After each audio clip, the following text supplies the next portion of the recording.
Do I like that it's easy to figure you out? If I can have you now, then easy's what I'm about.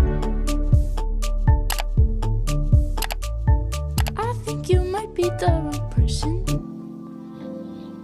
Assalamualaikum warahmatullahi wabarakatuh. Halo semuanya, perkenalkan saya Bella Fadila dari jurusan Komunikasi dan Penyiaran Islam YIN Syekh Nurjati Cirebon. Di video kali ini, saya akan membahas tentang penyebab konflik dalam strategi manajemen konflik.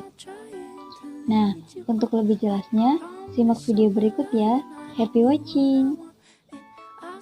Nah, sebelum itu saya akan membahas tentang pengertian dari strategi dan manajemen konflik. Strategi adalah rencana yang menyeluruh dalam rangka pencapaian suatu organisasi.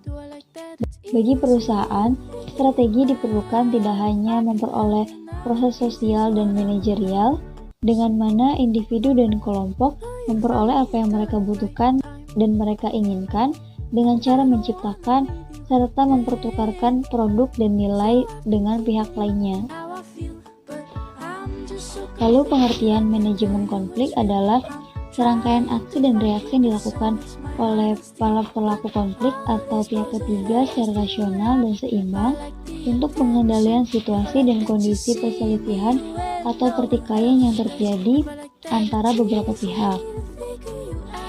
Penyebab konflik.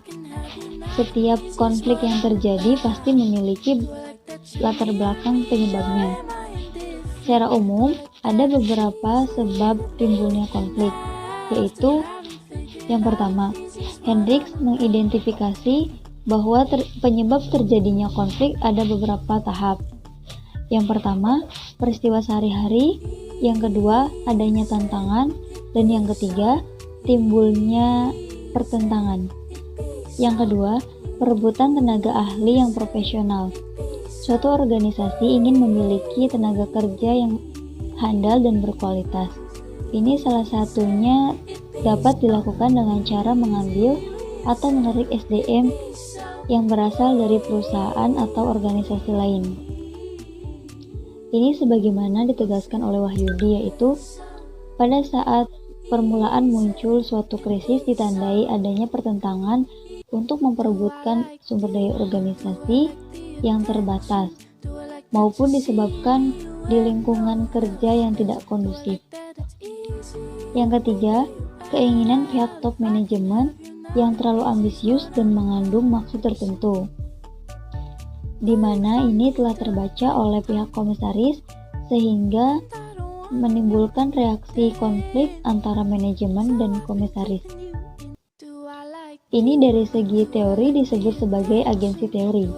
Agensi teori atau teori keagenan merupakan teori yang membahas konflik antara manajemen dan komisaris, yang mana pihak manajemen disebut sebagai agen atau pelaksana dan komisaris disebut sebagai prinsipal, di mana mereka harus membangun suatu kontrak kerja yang menyangkut aturan-aturan yang telah disepakati oleh kedua belah pihak, terutama aturan yang menegaskan bahwa agen harus bekerja untuk memaksimalkan keuntungan kepada prinsipal.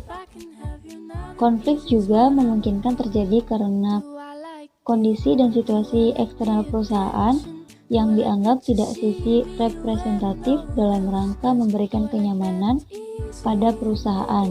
Ini terjadi seperti teror atau gangguan dari pihak luar, sehingga kegelisahan kerja selalu terjadi dan manajemen perusahaan tidak bisa fokus dalam membangun dan melaksanakan rencana yang dibuatnya. Nah, berikut ini adalah contoh dari penyebab konflik atau konflik yang sering terjadi di kehidupan ini, di mana seseorang hanya mau menang sendiri atau seperti egois tidak mau mengalah.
Nah, mungkin itu saja yang bisa saya jelaskan.